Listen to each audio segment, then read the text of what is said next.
예, 이번 시간에는 솔로몬의 노래 제7장 들어가겠습니다. 예, 이제 7장은 신부의 아름다움에 대한 신랑의 묘사 1절에서 9절 사이의 묘사와 10절에서 13절 사이에 신부의 그에 대한 응답으로 구성되어 있습니다.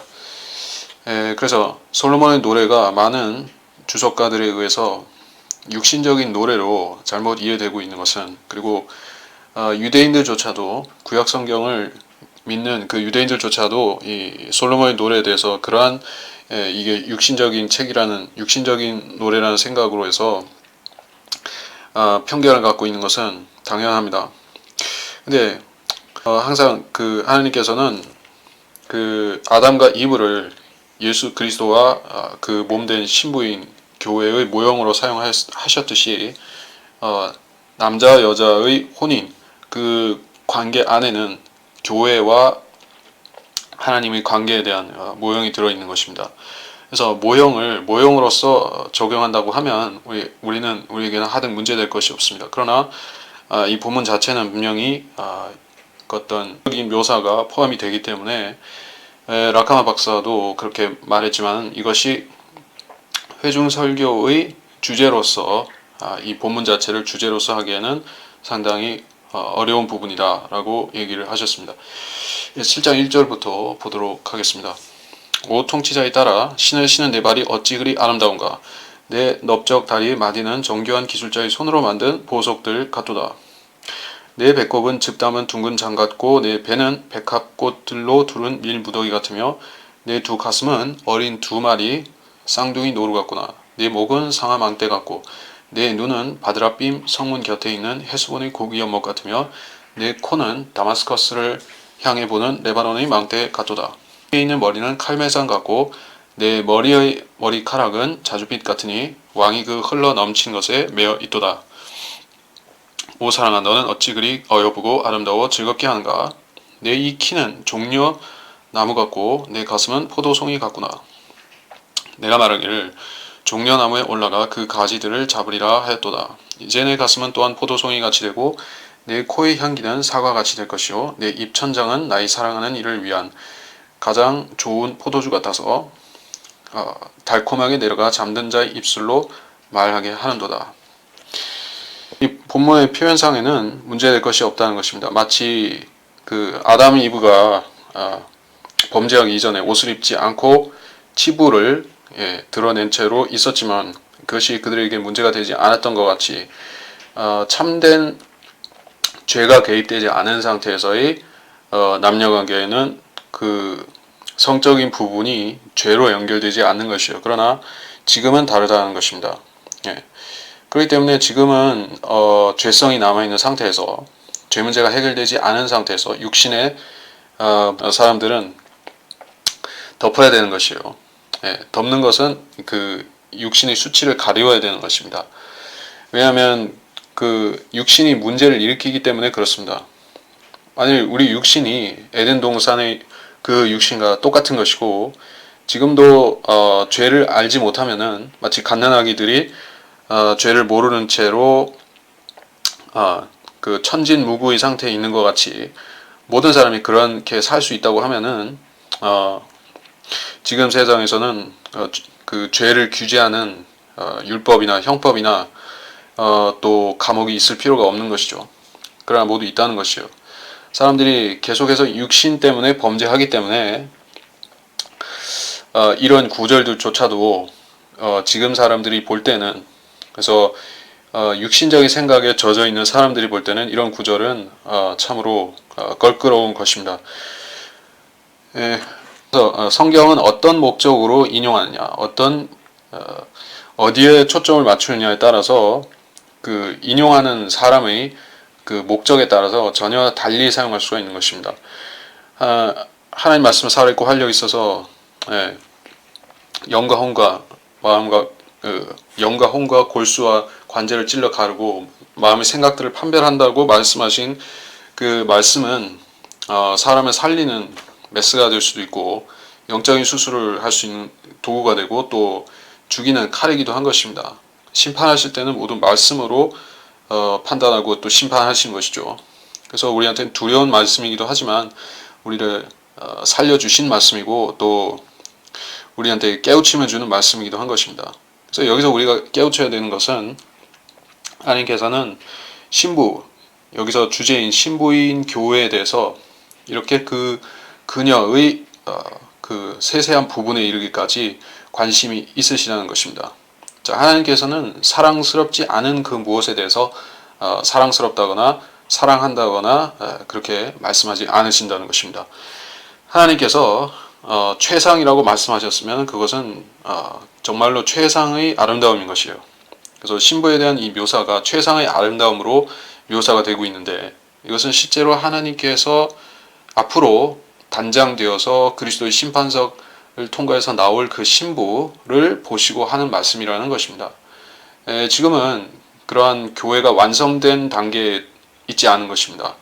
그래서 우리가 보는 교회, 그러니까 우리가 실제로 보는 어떤 지역 교회들, 만나는 그리스도인들 자체도 온전한 사람은 없는 것이에요. 온전함을 추구한다 해도 온전한 사람은 없는 것입니다. 누구나 결함이 있습니다. 또 죄도 짓고 있는 것이요. 그리고 실제로 성경대로 믿는 교회나 성경대로 안 믿는 교회나 물론 차이점은 많지만 지역 교회라는 그 장소 자체는 천상, 셋째 하늘과 같이 온전하지 않은 것입니다. 그래서 온전한 교회를 찾는 사람은 실족할 수가 있는 것이에요. 온전한 교회를 찾는 것이 아니라 성경대로 믿고 실행해서 사람들로 하여금 그 오실 예수 그리스도의 다시 오심을 기다리게 하고 또 복음을 증거하는 교회를 찾으면 되는 것입니다. 바른 복음을 증거하는 교회를 찾는 것이지 이 교회에서 이 천상이 다 이루어지기를 바라는 것은 아닙니다. 그 교제의 하늘에서 있게 될 교제, 성도와 성도의 교제를 포함해서 성도와 예수 그리스도의 교제까지도 하늘에서 있을 그것을 지금 여기서 훈련하는 것이고 여기서 또 맛을 보는 것입니다. 그래서 정교한 1절에 통치자의 딸이라고 했는데 통치자는 누구인가? 어떤 통치자가 교회를 낳는가라는 질문이 있을 수 있습니다. 신부는 시편 45편 13절 어린 양의 혼인식을 묘사한 시편 45편에서 통치자의 딸이라고 왕의 딸이라고 불렸었고 여기서는 통치자의 딸이라고 불렸습니다. 영어로 통치자는 프린스죠. 왕자가 아니라 프린스, 통치자입니다. 근데 교회를 낳은 통치자가 누구인가? 여기서 문자적으로 보자면은 이 솔로몬의 신부는 파로의 딸인 이집트 여인이 될 것입니다. 그러나 여기 본문에서 말하는 그 통치자가 파라오를 말하는 것은 아닙니다. 교리적으로는 파라오가 될 수 없죠. 그래서 여기서 미스테리하다는 말씀을 드리는 것이요. 통치자의 딸이 교회일 수도 있고 교회가 아닐 수도 있다는 것입니다. 우리가 교회로 적용하기 위해서는 부득불 이 통치자라는 것을 퀘스천 마크를 남겨놓을 수밖에 없는 것입니다. 하늘의 새 예루살렘은 통치자가 아니죠. 여자가 되니까 그것은 우리를 낳은 그 도성은 그 여성이니까 남성이 아니라 여성이니까 여기서 통치자에 해당하지 않습니다. 그리고 교회는 예수 그리스도 자신으로부터 태어났죠. 물론 예수님께서도 통치자이시는 하지만은 여기서 그 예수 그리스도 자신이 통치자의 딸이라고 하고 있기 때문에 그 말은 좀 적용하기 어렵습니다. 그리고 예수 그리스도는 단지 한 통치자가 아니죠. 만왕의 왕이고 만주의 주이시죠. 물론 그 다니엘서에 보면 제가 예수 그리스도가 통치자가 될 수 있다는 그 구절을 에서 9장 25절에 있다고 말씀드리지만은 문제는 예수님이 통치자임에도 불구하고 여기서 통치자의 딸이라고 할 때 여기 문맥적으로 예수님께서 자신의 딸과 결혼하시는 것은 아니라는 얘기죠. 물론 교회는 예수 그리스도의 몸에서 태어난 분신이기도 합니다. 그러나 딸은 아닌 것이에요. 이는 마치 그 이브가 아담의 갈비뼈에서 아래에서 태어났지만 그렇다고 해서 이브가 아담의 딸은 아닌 것과 마찬가지인 것입니다. 그 분신이지만 딸은 아닙니다. 그래서 이 여인은 누가 될 것인가?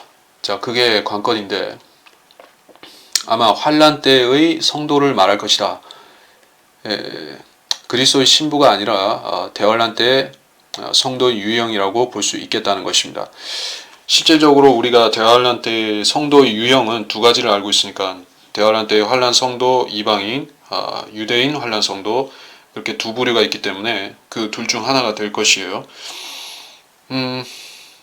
대체 이 7장에서 쭉 설명해 가는 이 여인은 누구인가 하는 의문이 더 생긴 것이죠. 자, 예수 그리스도의 신부인 교회가 아니라면은 누가 이런 묘사를 누구에게 이런 묘사를 하고 있는가? 그리고 여기서 화자인 신랑은 분명히 예수 그리스도일 것인데 그러면 예수 그리스도께서 자신의 신부에 대해서 이렇게 묘사하는 것이 아니라 제3의 누구에게 대해서 이렇게 말씀하는 것인가? 일단 이 묘사 자체는 어떤 그녀를 그 신랑이 취한다는 그런 직접적 의미는 없는 것이요.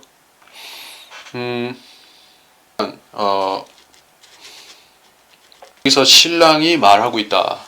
신랑이 말하고 있다라고 볼 수 있지만은 이 구절 같은 경우에는 내 입천장은 나의 사랑하는 이를 위한 가장 좋은 포도주 같아서 나의 사랑하는 이를 위한이 누구인가 하는 것이에요. 나의 사랑하는 이. 그럼 신랑이 자신을 나의 사랑하는 이라고 말하는 것입니까? 아니죠. 그러니까 이 주체도 조금 애매한 부분이 있습니다. 그러니까 여러분이 기본적으로 솔로몬의 노래를 해석할 때 이건 신랑이 말한다, 신부에게 말한다 하는 기본적인 그런 구분 개념을 갖고 얘기하지만은 내용 하나하나를 보게 되면은 좀 신비로운 부분들이 있는 것이요. 우리한테 100% 알려지지 않은 어떤 감춰진 부분이 있는 것입니다. 그리고 그것은 주로 교회에 대해서는 우리가 거의 대부분 알고 있으니까 사도 바울의 교리들을 공부해서 우리가 낱낱이 알고 있는데 거기서 더 확실하지 않고 분명하지 않은 게 남아있다고 하면 그것은 이후에 있을 그런 환란 시대 이후에 있었던 사건이나 사람을 말하는 것입니다. 그런 차원에서 우리가 환란 때의 어떤 유형이 아니겠는가, 성도를 말하는 것이 아니겠는가라고 추정을 한 것입니다. 자, 2절로 가보겠습니다. 내 배꼽은 즙 담은 둥근 잔 같고 내 배는 백합꽃들로 두른 일무덩이 같으며 내 두 가슴은 어린 두 마리 쌍둥이 노루 같구나. 자, 묘사에 특별한 부분은 없습니다. 그런데 주로 그 곡물의 상징과 그런 주로 이거를 어떤 묘사라고 하냐면은 그 사람을 마치 그 사물들의 조합체로 이렇게 묘사한 것이죠. 그러니까 성적인 묘사를 은유적으로 했다. 요즘 사람들은 직설적인 것에 길들여 있는 것입니다. 직설적인 묘사, 직접적인 묘사, 적나라한 묘사. 그래서 영화든 드라마든 소설이든 간에 옛날 사람처럼 은유적이거나 함축적이건 이런 것을 전혀 생각 안 하는 것이요. 즉시 무엇을 느끼려고 하는 것이요. 감각적으로 변하는 것입니다. 그래서 미술도 그런 식으로 퇴보하고 있는 것이죠. 예전에는 그 함축적인 메시지를 그림마다 넣어두어서 그림을 이렇게 보다 보면 공부가 되는 것이요. 생각할 거리가 많은 것입니다. 근데 20세기나 뭐 그 이후에 등장한 그 유파들을 보면 심지어 요새는 어떤 것들이 있습니까? 그러니까 흰 바탕에다가 줄 몇 개 찍찍 그어놓고 이것이 그림이다 이렇게 하는 것이요. 그럼 사람들은 거기서 무슨 의미를 찾아야 될 텐데 그것을 작업한 사람이 그린 사람이 설명해 주지 않으면 도통 알 수가 없는 것이요. 설명한다 해도 그건 별 의미가 없는 설명입니다. 그런 식으로 사람들이 감각적, 육신적으로 되고 퇴보한다는 것입니다. 근데 여기서는 풍성한 묘사를 하고 있고 우리가 이 의미들을 하나하나 생각해 본다면 이 존재는 이 신랑이 묘사하고 있는 이 존재가 교리적으로 환란 때 어떤 성도라고 하면은 그는 예수 그리스도와 혼인하지는 않죠. 그러나 주님께서 묘사하시는 방식을 보면 이 성도 또한 사랑받는 주님께서 이들이 주님께서 사랑하시는 성도라는 것을 알 수가 있는 것이요. 그래서 주님께서는 그 모든 사람을, 그러니까 예수 그리스도 안에 있는 모든 사람이죠. 예수 그리스도를 믿는 사람, 예수 그리스도 안에 있는 사람, 그의 몸이 된 사람, 또 그의 친구이기도 한 또는 그 어떤 후공들이나 여러 부류의 성도들이 있죠. 그 들러리 처녀가 있고, 근데 한마디로 요약하자면은, 그들을 한마디로 요약하자면은 모두 신랑과 관계된 사람들이죠. 가지치기를 해서 신랑으로부터 뻗어나간 것이요. 그러면 그들은 어느 정도는, 자, 그리스도의 신부인 교회만큼 예수님과 똑같이 닮지는 못하지만 다른 시대의 성도들도 예수 그리스도의 모양을 닮게 되는 것입니다. 자, 이삭은 예수 그리스도의 무엇을 닮았습니까? 온유함을 닮았고, 그가 그 신부를 기다렸다가 맞이하는 그 끈기와 인내를 보십시오. 그리고 믿음으로 준비하고 있는 것, 들판에서 묵상하다가 리브카를 만났죠. 먼저 나와서 기다리다가 만난 것이요. 자, 이처럼 성품에 있어서나 그 행동 양식에 있어서나 예수 그리스도를 닮는 것이요. 아브라함이 어떻게 예수 그리스도를 닮았었는가? 중보하는 사람이었고 기도자였다. 그리고 그 육신적인 것보다 하나님의 소명과 약속을 중시했다는 것이요. 눈에 보이는 걸 추구하지 않았고 보이지 않는 하나님을 믿도록 길들여진 것이요. 이 땅에서 예수님께서 하나님께서 육신으로 나타나셨죠. 그리고 예수님께서는 보이는 하나님이셨지만은 이 땅에 보이지 않는 하나님을 믿어야 되는 사람들에게 어떻게 믿을 수 있는지 우리한테 보여주신 것이요. 모범으로 보여주신 것이죠. 자, 아브라함이든 이삭이든 야곱이든 하나님의 성품, 하나님의 인격을 대변하는 존재인 것이요. 구약성도 그렇고 대환란 때 믿음과 행위로 구원을 지키고 구원을 이루는 사람들도 예수 그리스도를 성품이나 사역을 대표하는 것입니다. 대변하는 것입니다. 자, 그런 점에서 이런 묘사가 가능하다는 것입니다. 교회는 아니나 신부인 교회만큼이나 예수 그리스도와 친밀한 그런 이미지로 묘사가 될 수 있다 하는 것입니다. 내 두 가슴은 어린 두 마리 쌍둥이 노루 같구나. 내 목은 상아 망대 같고. 자, 망대 같다. 이게 목이 망대 같다고 하면은 이게 잘 이해가 안 가는 표현이죠. 고기 연못 같다. 예, 눈이 호수와 같다라고 말하기도 하지만은 여기서 고기 연못 같다고 했으니까는 어떤 그 풍성함, 활력 그런 것을 강조하려고 이렇게 고기가 가득하다는 것이요. 예, 반면에 눈이 호수 같다고 하면은 텅 비어 있는 눈일 수 있죠. 잠잠하고 그런 정적인 이미지를 주지만은 이 여기서 묘사되는 눈은 매우 생동감이 있는 것이요. 자, 그리스도인이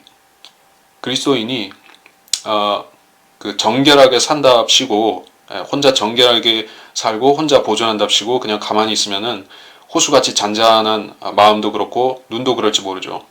나쁜 것을 보지도 듣지도 않고 말하지도 생각하지도 않고 하면은 참 혼자서 고즈넉하게 지내는 것입니다. 근데 그게 하나님께서 원하신 것이 아니다. 그래서 죄인들과 어느 정도는 어울릴 수밖에 없다는 것입니다. 주님께서는 죄인들과 어울리셨지만 세리와 창녀들과 어울리셨지만 그들에게 물들어서 그들이 죄를 짓지 않으신 것입니다. 자, 그것이 하나님께서 그리스도인한테 제시해 주시는 세상과 성별해야 되는 그런 적절한 선인 것이요. 너무 성별해서도 안 되고 너무 성별해서 혼자 남아있게끔 해서도 안 되고 혼자 그런 지내서도 안 되는 것입니다. 그리고 너무 밀착해서 그들과 동화되어서도 안 되는 것입니다. 자, 이것이 마치 달과 같다. 그리스도의 신부인 교회가 달과 같다는 것이 바로 그 점입니다. 지구가 달과 너무 가까워져도 안 되고 멀어져서도 안 됩니다. 딱 중간에 있어야 자연도 생태계도 균형을 유지할 수가 있는 것과 같이 교회도 그녀가 지켜야 되는 위치가 바로 세상과의 성별을 지키면서 또 복음을 전할 만큼 잃어버린 죄인들에게 가서 구원의 복음을 전할 만큼은 그들에게 가까이 나아가 있어야 되는 것입니다. 네코는 다마스커스를 향해 보는 그 망대가 또다. 레바논의 망대는 실제로 있었던 것이죠. 지금은 물론 이 레바논이라는 땅이 레바논 나라로 분리되어 있지만 예전에는 이스라엘이었죠. 그리고 레바논의 그 시돈, 그러니까 투로 쪽에 그 독립된 도시국가들이 있었죠. 근데 그 나라들이 바로 사탄과 관련이 되는, 특히 투로가 사탄과 관련되는 나라였죠. 그래서 이 레바논은 이스라엘의 일부다라는 것이에요. 다마스커스를 향해 보는, 다마스커스는 한때 거의 이스라엘 땅에 속하지는 않았지만 거의 그 접경까지 들어갔죠. 왜냐하면 솔로몬 왕 때는 그 이스라엘의 물려받기로 된 유업의 땅을 거의 차지했었기 때문에 또 실제로 여기서 레바논에서 다마스커스를 볼 수 있습니다. 왜냐하면 이 다마스커스라는 지역이 레바논 쪽에 가까이 또 이스라엘 쪽에 가까이 붙어 있는 것이요. 그래서 다 볼 수가 있습니다. 내 위에 있는 머리는 칼메사 같고 내 머리카락은 자줏빛 같으니, 실제로 자줏빛으로 머리를 물들였다는 뜻은 아닙니다. 요새는 그런 머리를 물들이거나 하는 스타일을 뭐라고 하면 펑키 스타일이라고 하는 모양인데, 예전에 히피들도 많이 했었고 락가스도 하고 뭐 어떤 대중문화를 따르는 사람들이 하는 것이요. 근데 성경에서는 머리 염색하라고 하는 구절이 아닙니다. 여러분이 머리를 염색하면은 예수님께서 칭찬하신다는 내용이 아닌 것이요. 여기서는 자줏빛 같다고 한 것은 이 색깔이 고귀한 색깔이라는 것이요. 왕의 색깔 같다. 자주색이라는 것은 기본적으로 왕권을 나타내죠. 그래서 이 그녀가 자줏빛 같다라고 한 것은 실제로 그녀가 예수 그리스도를 닮았다는 뜻으로 말하는 것입니다.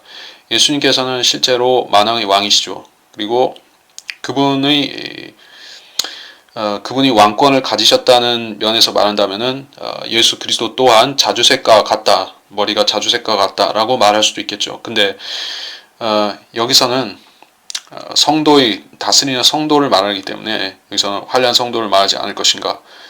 그들도 왕으로 통치하고 왕들과 제사장이 되어서 통치하기 때문에 그들에 대해서 말한다고 해도 틀린 얘기는 아닙니다. 교회만 통치하는 것이 아니라 환난 성도들도 통치하는 것이죠. 뭐 그 구절은 여러분이 다 아시겠지만은 계시록 20장 4절인 것이요.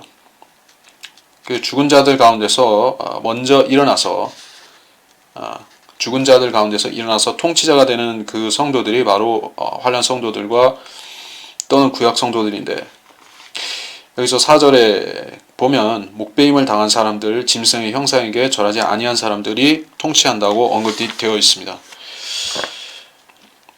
그래서 왕이 그 흘러 넘친 것에 매어 있도다. 여기서 이 흘러 넘치다라는 표현이 다른 이설이 있는 것이요. 이거는 어떤 춤추는 그러니까 무도회가 열리는 어떤 회랑을 말하는 것이다. 그런 식으로 생각하는데 영어 단어에 대한 오인 때문이죠. 근데 럭한 박사의 해석으로는 흘러 넘친 것이라, 문자가 우리 성경에 나온 그대로 흘러 넘친 것이라고 보고 있습니다. 뭐 고래로 예전에도 그렇고 지금도 여인의 머리가, 남자의 머리도 풍성하면은 역시 압살롬처럼 그렇게 사랑을 받고 칭송을 받지만은 여자는 한층 더하죠. 이 남자 대머리도 좀 문제가 되지만은 좀 수치로 여길 수가 있지만은 여자는 정말 말할 것이 없는 것이요. 여자가 대머리가 된다. 이스라엘이 심판받았을 때에, 그리고 앞으로 대환란 때 대머리가 되는 것이요, 여자들이. 이 사람이 너무 이 스트레스를 받으면은 머리가 빠지기도 하고 백발이 되기도 하죠. 그래서 이 머리가 빠진다는 것은 안 좋은 의미인 것이요. 근데 머리가 풍성하다는 것은 이 사도 바울도 얘기를 했지만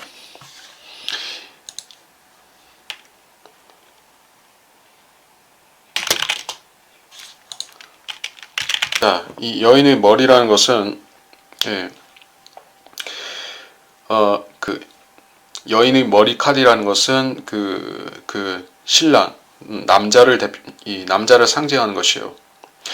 그렇기 때문에 그 여인의 머리 위에 자주색이 있다고 하는 것은 또 흘러 넘친다고 하는 것은 그 권위가 되는 그의 오리지널 그의 권위가 되는 그녀의 권위가 되는 예수 그리스도를 말하는 것입니다. 모든 권위는 예수님에게서 출발해서 아래로 가지치게 하는 것이죠. 예. 모든 권세는 하나님께서 주시는데 그 권세를 준 분 자신은 하나님인 것이죠. 그래서 흘러넘친 것에 매어 있도다. 그것에 매혹되었다. 하나님께서 자기가 창조하신 자신이 만드신 피조물에 매혹되실 수 있는가? 라는 질문인 것이요. 사람들은 그러니까 하나님을 어떤 감정이 없는 그런 지식이나 명철로만 생각하는 사람들은 감정이라는 부분을 배제하고 나면은 그런 생각을 안 하는 것이요. 하나님께서 사람을 무슨 가치를 두시는가? 사람의 가치는 이 코의 호흡의 가치는 전혀 인정받을 것이 없죠. 근데 하나님께서는 그것에 대해 가치를 두시는 것이 아니라 그 안에 있는 썩지 않고 불면하는 혼에 대해서 가치를 두시기 때문에 사람은 가치 있는 존재인 것이에요.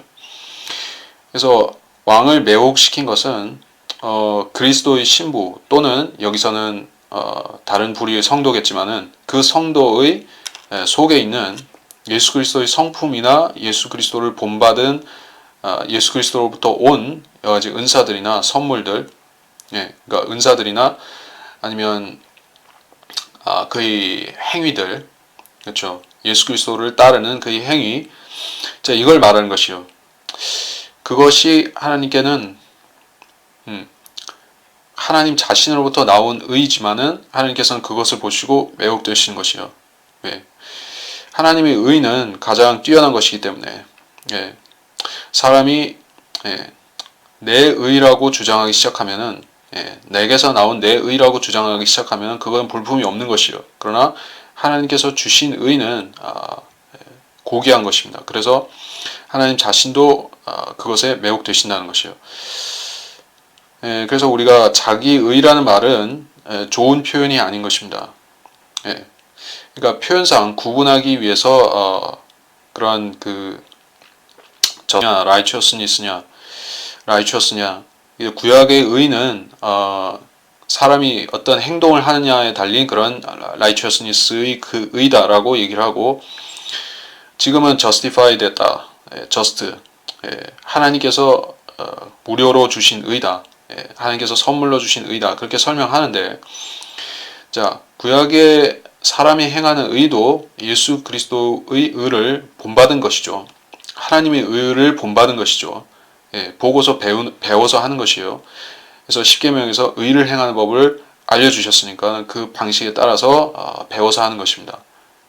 물론 주님 자신이 주신 의가 더 월등하지만 주님의 의를 따르는 의도 마찬가지로 그것도 의인 것이에요. 그래서 여기서 그리스도인이 아니라 할지라도 이 본문은 적용될 수 있다.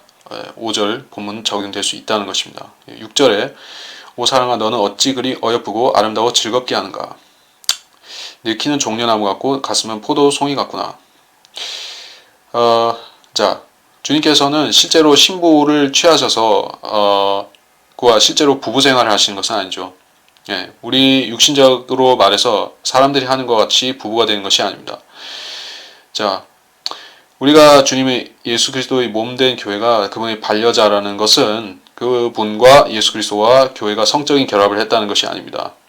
자, 이거를 분명히 하고 나서 여기 본다면은 주님께서 사랑하신다. 모든 사람을 위해서 자신을 주셨다. 십자가에서 피를 흘리셨다 하는 것은 문자 그대로 모든 사람인 것입니다. 교회를 위해서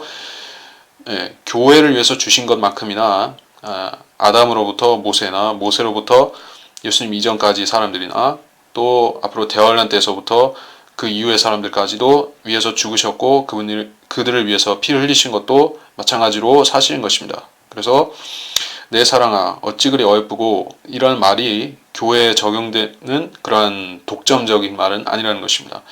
자, 여기서 우리가 교회를 특정할 수 있는 하나의 단어는 한 신부라든지 뭐 또는 외동딸이라든지, 근데 그런 의미 때는 하나라는 것이 강조될 때가 있습니다. 하나밖에 없다. 그럴 때는 확실하게 교회인 것이에요. 근데 그 표현이 없으면은 교회가 아닐 수도 있습니다. 종려나무 같고, 종려나무는 보통 그 백향목도 그렇고 종려나무도 굉장히 높이 자라는 나무죠. 그래서 실제로 종려나무를 가서 보신 분들은 미국에도 캘리포니아에도 있고 또 이스라엘에도 있지만은, 이 종려나무, 여자가 종려나무처럼 크면은 키가 멀대처럼 크다는 얘기인데, 사실 이 신부의 이미지하고 이렇게 딱 맞아 떨어지는 것은 아니죠. 신부는 동양적으로 보면 신부는 좀 예쁘장하고 키도 좀 그렇게 신랑 이상으로 크면 안 되겠죠. 근데 물론 신랑께서도 예수 그리스도도 키가 작은 것은 아니지만은 똑같지는 않겠죠. 근데 여기서는 어떤 여인을 말하는데 이런 묘사가 교회와 일치하지 않는다는 것입니다. 그리고 네 가슴은 포도송이 같구나. 아까는 노루 같다고 했고 여기서는 또 포도송이 같다고 했습니다. 이 포도송이는, 포도라는 것은 원래 선악과를 상징하는, 실제적으로 선악과에서 나온 그 개념인데, 그래서 이스라엘이 율법으로 세워진 신정국가, 율법국가이기 때문에 이스라엘은 그 포도원이라고 불리고, 또 이 두 마리 쌍둥이 노루 같구나라는 말과 이 포도송이와 같다는 말은 아무래도 의미가 좀 다르죠. 그래서 그 원래 죄가 없었을 때는 사람이 그 포도송이에서 포도 열매, 그 붉은 열매를 취하지 않고 있었을 때는 사람이 그 피가 지금과 같은 피가 아니었었죠. 물론 이것은 우리가 그런 논리적으로 추론해서 그렇게 되는 것이지만은, 그 이전의 사람들은 포도송이 같지 않았겠죠. 근데 이미 포도송이 같다는 얘기예요. 네. 그래서 주님께서 그 진노의 포도즙 틀을 밟으신다. 예. 그 진노의 포도즙 틀이라는 표현을 찾아보겠습니다.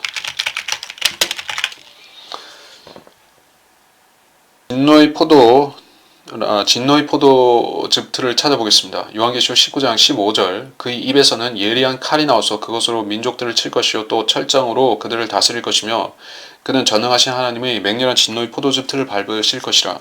자, 사람이 포도 알갱이가 됐죠. 여기서 뭐 포도 껍질을 벗기고 포도 알갱이가 나오고, 근데 그러면 그 사람의 피는 실제적으로 무엇입니까? 빨간 포도즙이죠. 근데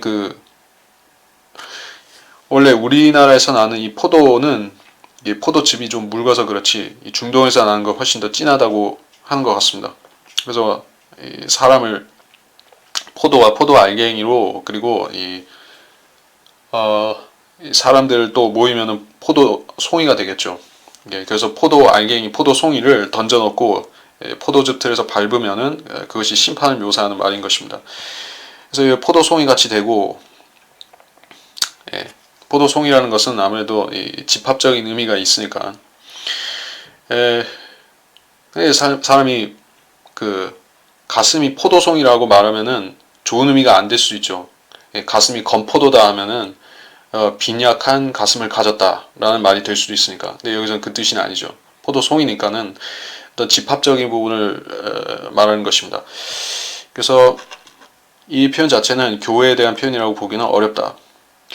그리고 종려나무에 올라가 가지들 잡고 포도송이 같이 되고 코의 향기는 사과 같이 될 것이요.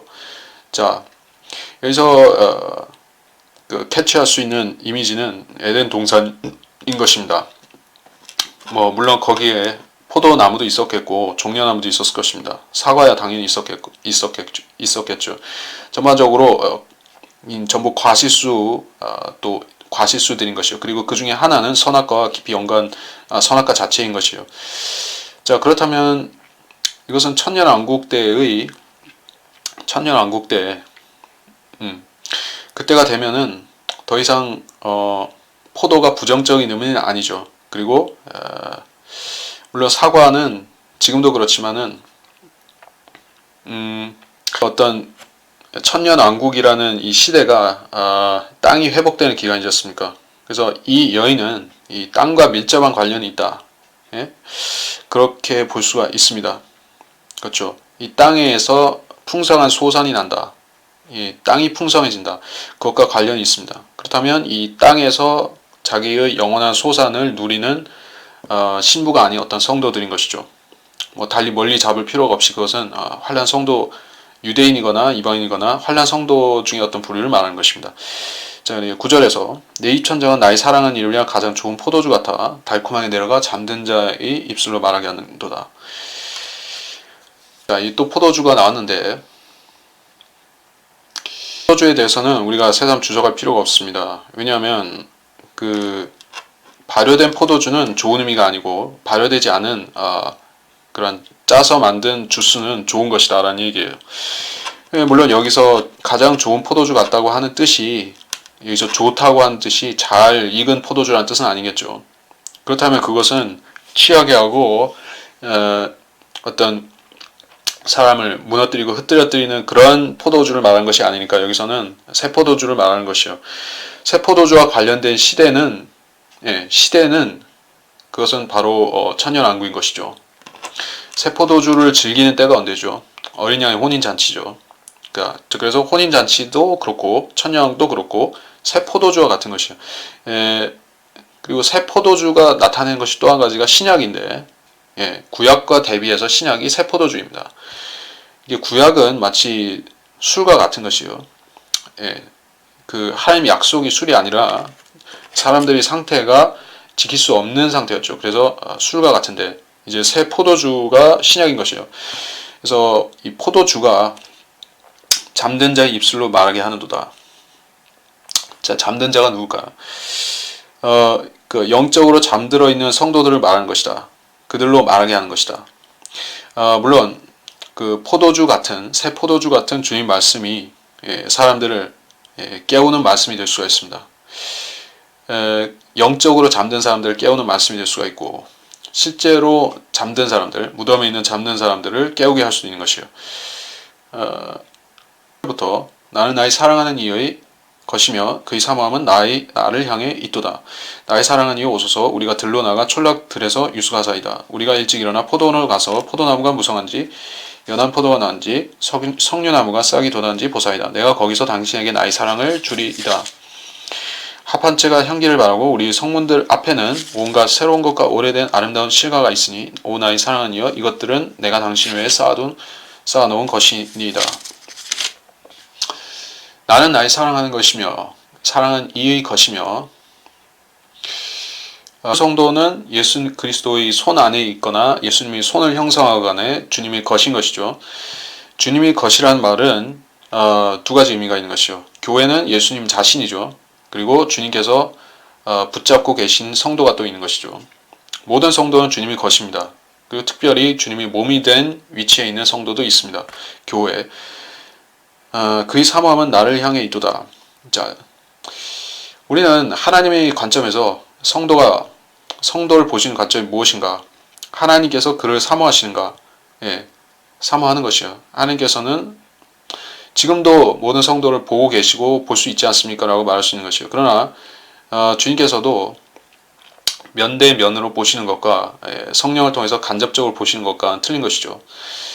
물론 주님께서는 하나부터 10까지, 하나부터 100까지 우리 안에 있는 것들을 다 아시고 통찰하시고 또 미리 아시기도 하는 것이에요. 근데 중요한 것은 우리가 하나님을 눈으로 보는 것만큼이나 하나님께서도 우리를 대면해서 보시는 것을 원하신다는 것이에요. 그것이 나를 향해 있도다 라고 말씀하신 것입니다.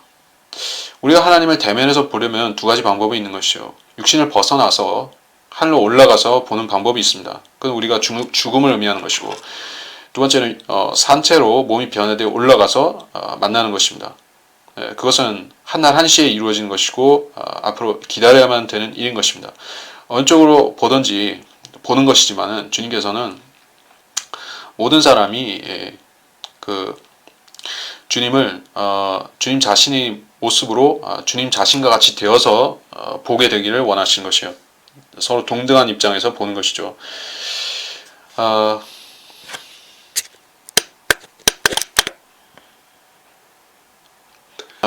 우리가 주님 자신의 모습과 같이 그분을 뵐 것이다 하는 것이 요한일서 3장 2절입니다. 사랑하는 자들아, 이제는 우리가 하나님의 아들들이라. 우리가 어떻게 될 것인지는 아직 나타나지 아니하였으나 그가 나타나시면 우리가 그와 같이 되리라는 것을 아노니 이는 우리가 그분 그대로 그분을 볼 것이기 때문이라. 어떻게 보는가 하는 것이 중요합니다. 우리가 몸에서 빠져나가서 혼만 올라가서 보는 것도 보는 것이지만은 주님께서는 우리가 주님께서 의도하신 모양대로 목적대로 빚어져서 그 모습, 그 육신이 되어서 만나는 것을 보는 것이라고 말씀한 것이에요.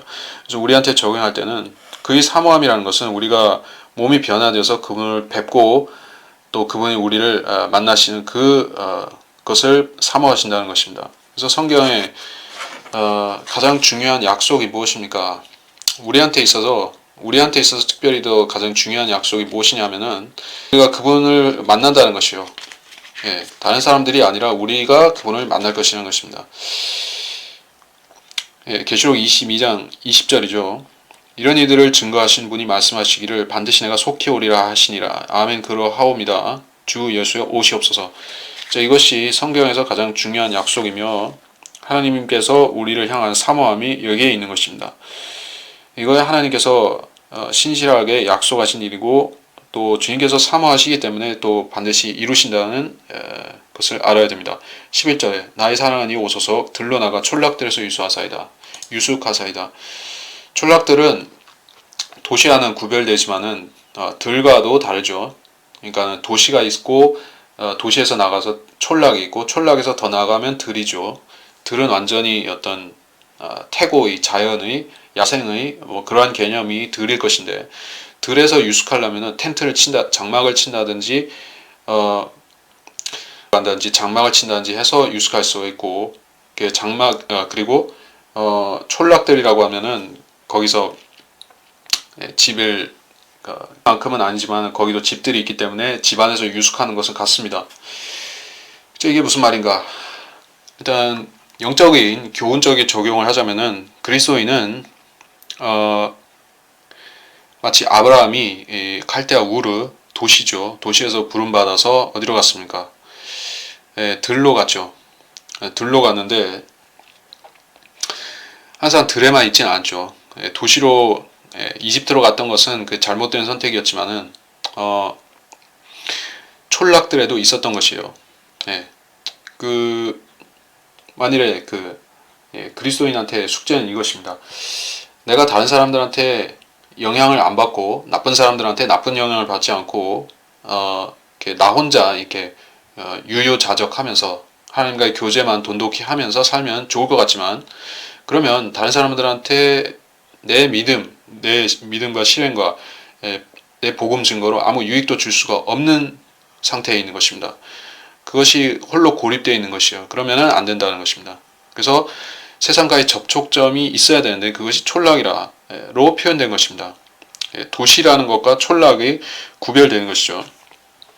도시라는 것은 완전히 그 세상적인 생활 방식, 생활 양식에 완전히 젖어버린 것이 도시라고 말할 수 있는 것이요. 근데 그리스도인은 그러한 도시와 같은 마치 소돔이나 바빌론이나 또 이집트와 같은 그런 도시의 생활에 젖어든 것이 아니라 우리는 하나님과의 연결점이 필요한 것이요. 촌락에서 사람들을 만나서 우리가 증거할 것을 복음 증거를 증거하고 그리고 들러나가서 또 묵상할 수도 있죠. 이삭이 했던 것처럼 들러나가서 묵상하기도 하는 것이요. 그래서 우리는 항상 하나님 앞에 나아가서 말씀드릴 그런 들판을 갖고 있어야 되는 것이요. 마치 모세가 그 광야의 가시덤불에서 주님을 만난 것 같은 그런 장소를 광야나 그런 들이나 이런 장소를 갖고 있어야 되고 또 사람들을 접할 수 있는 그런 촌락이라는 연결점이 있어야 되는 것이요. 이것이 이상적인 형태다. 그러나 모든 이상적인 것이 항상 되는 것은 아닙니다. 우리가 실제로 그런 촌락을 어떻게 가질 수가 있습니까? 누구나 스스로 찾아야 되는 것이요. 스스로 발굴해야 되는 것입니다. 나만이 하나님을 개인적으로 대면할 수 있는 그런 들판을 갖고 있어야 되는 것이요. 골방이 되었든지 간에. 그리고 사람들을 만날 수 있는 접촉점은 또 스스로 찾아야 되는 것이죠. 없으면 곤란한 것이요. 12절 우리가 일찍 일어나 포도원으로 가서 포도나무 우성한지 연한 포도가 나왔는지 석류나무 싹이 돋았는지 보사이다. 내가 거기서 당신에게 나의 사랑은 주리이다. 자, 여기서 일찍 일어나라고 한 것은 영적으로 적용하자면은 개인적으로 우리가 주를 섬길 기회는 일생의 전체에 있는 것이 아니라 일찍 섬기는 사람이 일찍 기회를 잡는다는 것입니다.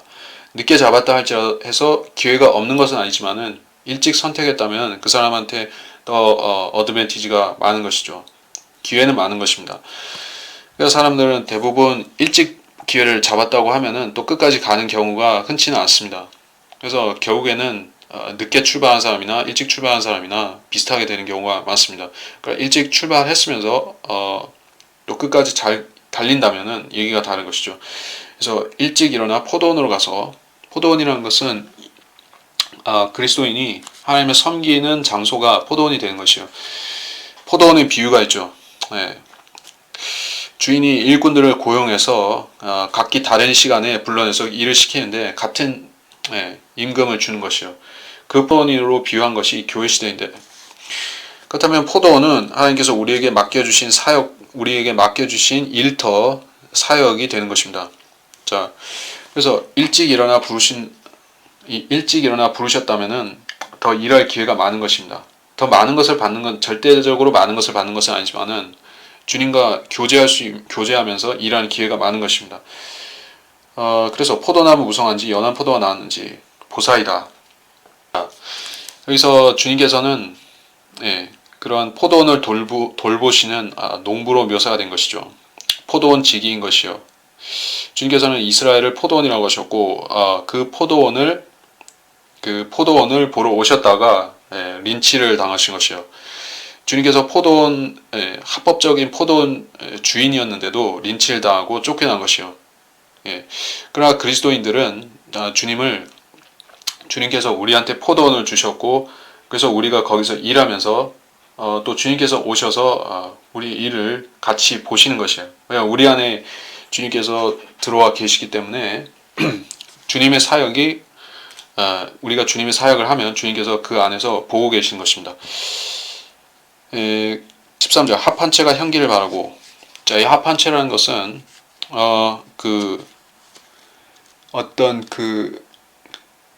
임신을 왕성하게 한다. 그래서 그 창세기에 보면 이 합 한 채를 라헬이 레아에게서 얻었었고 레아는 합 한 채 없이 임신했다는 구절이 창세기 30장 15, 17절에 있습니다.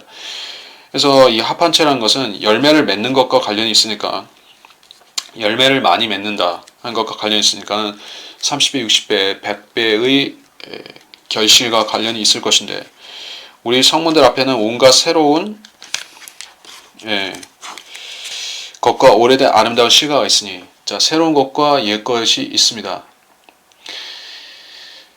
자, 우리의 실과 성령의 열매를 말한다면은 그것은 그 2000년 전부터 지금까지 맺혀진 열매들을 종합하자면은 옛 것과 새 것이 될 수 있겠죠. 물론 주님께서 더 관점을 넓혀서 구약과 신약을 말하고자 하신다면 그것도 될 수가 있겠죠. 그래서 풍성히 열매 맺는 그리스도인 한 개인으로 국한해서 보자면은 섬김의 처음 열매와 섬김의 마지막의 열매를 말하는 것일 수 있겠죠. 그래서 시종이 일치한다고 하면은 그 사람은 주님을 잘 섬긴 것입니다. 근데 대부분의 사람들은 처음에 열매를 잘 내다가 나중에는 못 내는 것이요. 그래서 그 그리스도인으로서 주님께 섬기는 이 섬김의 생애를 시작과 끝으로 봐야 되는데, 주님께서는 시작도 좋고 끝도 좋기를 바라시는 것입니다. 시작이 안 좋았다 해도 끝이 좋을 수는 있습니다. 근데 시작이 좋았는데 끝이 안 좋게 되면은, 그러면 상을 잃어버린 것이죠. 나의 사랑은 이것은 내가 당신을 위해 쌓아놓은 것이니다. 자, 여기서 이 실과를 쌓아놓는 주체는 그 영적으로 말해서 그리스도인들이죠. 그리스도인들이 주님을 위해서 알곡들을 준비하는 것이에요. 우리가 주님을 위해서 드릴 수 있는 열매가 무엇입니까? 1차적으로 그것은 죄인들이 구원받은 혼인 것이죠. 그것이 우리에게 열매입니다. 그리고 그것이 사역의 열매입니다. 그래서 당신을 위해 쌓아놓은 것이니다. 우리는 우리가 그것을 만들어냈다고 주장하지는 않는 것이요. 그 사도 바울이 이에 대해서 어떻게 말씀했는가 하면 고린도전서 3장 6절입니다. 고린도전서 3장 6절. 나는 심었고 아폴로는 물을 주었으나 하나님께서는 자라게 하셨느니라. 우리가 준비했지만 자라게 하신 분은 하나님이신 것이요. 만약에 우리가 이 사실을 인정하면서 우리가 하나님께서 이 모든 것을 주셨습니다 라고 인정하고 주님께 드린다면 그것은 옳게 바치는 것이요. 근데 그렇게 하지 아니하고 이것은 내가 내 힘으로 이룬 것입니다 라고 말하면은 그것은 카인이 드렸던 잘못된 제사가 될 수 있는 것이요. 물론 열매 자체는 절대적으로 옳은 것입니다. 구령의 열매, 어떤 죄인을 지옥에 가는 죄인을 건져서 구원받게 하는 그 행위 자체는 절대적으로 선한 것이요. 근데 그 의의를 알아야겠죠. 이것을 하나님께서 어떻게 해서 왜 받으시는가? 시작하신 일, 우리 안에서 선한 일을